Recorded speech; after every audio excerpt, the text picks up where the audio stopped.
Hi guys, today I'll be programming keys to this 2013 Mercedes-Benz GLK 350 using the XTOOL IK618. Now let's get this.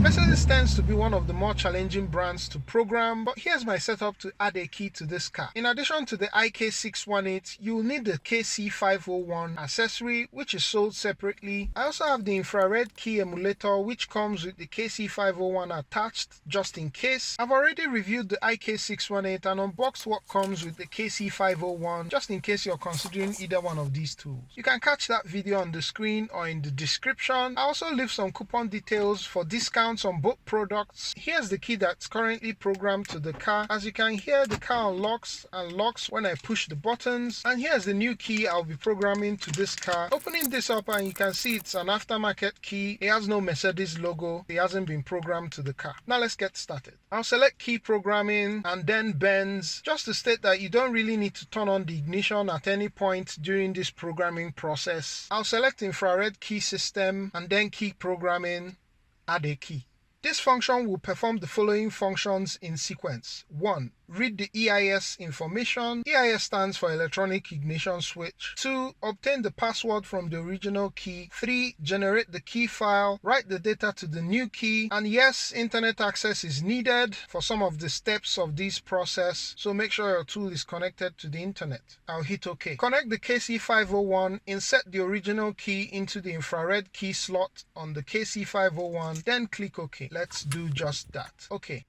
Please complete the following. Connect the KC501 to the device. We've already done that. Insert an original key into the EIS. Wait 5 seconds. Then remove the original key from the EIS and click OK when you've done all of that. So let's get that done. I'll insert the current key to the car to the EIS, and after 5 seconds, I'll pull it out. OK. Please select the communication method with the EIS. Let's select OBD read. I'll allow it to automatically detect the model. You can also use the infrared simulation key. Maybe I'll try that in the next programming I'll do on a Mercedes. And it reads the EIS information. Let's scroll down to something you should take note of when programming keys to a Mercedes-Benz. Here are the available slots to which you can program keys to. You can see that the first 2 slots are marked as used, which means that keys have been programmed to these 2 slots. From 3 down to 8 are unused. You don't want to choose a slot that already has a key programmed to it, so when the time comes, I'll just choose one of these lower slots. I'll click next. The second step will be performed, which is to get the password from the existing key. Please insert the same original car key into the lock, that's the EIS. Wait 5 seconds, then remove and click OK. I'll insert the key again, wait 5 seconds and pull out the key and press OK.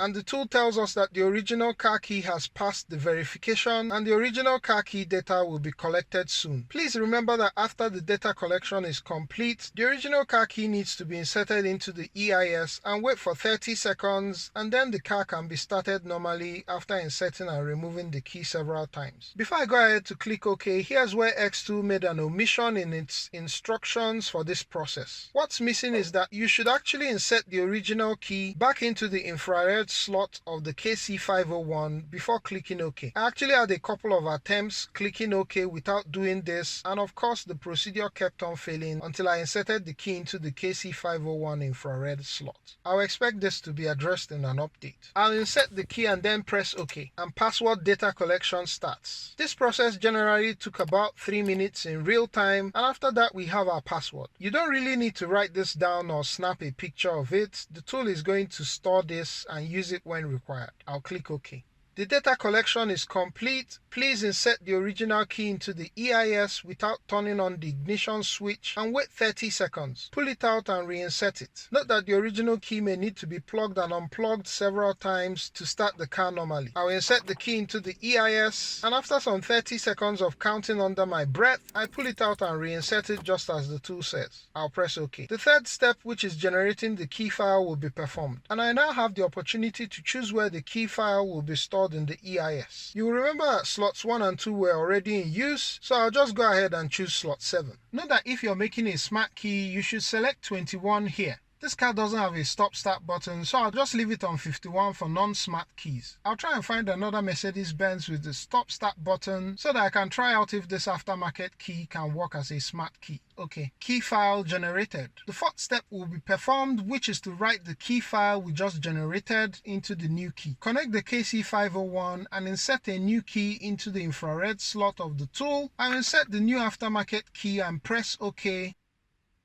No infrared key detected. Not sure if this is to do with the aftermarket key or with the IK618 itself. Failed to write data. Do you want to retry? If writing fails multiple times, please disconnect and reconnect the KC501 and try again. I retried 3 more times and it all failed until I did what XTOOL recommended, which is to disconnect and reconnect the KC501. Once I did this, the right process worked on first attempt. Just to note that after you finish programming, your key may not work right away. As you can see here, pressing the buttons on the fob doesn't do anything. This is because the key needs to be initialized. Also, you may notice that you may not start the car at the first try or even turn on the ignition. However, putting it into the EIS starts this process. After pulling the key out of the ignition, you'll see here that the buttons now work. I can unlock and lock the car, and then I put the key back and it has a handshake with the EIS. I turn on the ignition and the lights light up. I give it a crank and it starts up, and we're notified that the key is being initialized just as I said. I kill the engine, and just to be sure, I also try the existing key, and that starts the car as well. If we now go ahead to read the key information, you can now see that this key has been programmed to the slot 7 in the EIS. One last thing to do, since I intend to reuse this key, is to erase the key. Select erase, and the key is erased. Just to say that I also tried this a couple of times with some failures, but eventually it did work. Not sure if this is to do with the aftermarket key. Disconnecting the KC501 and reconnecting it seems to do the work. Hope this has been helpful. Catch you on the next one. Peace.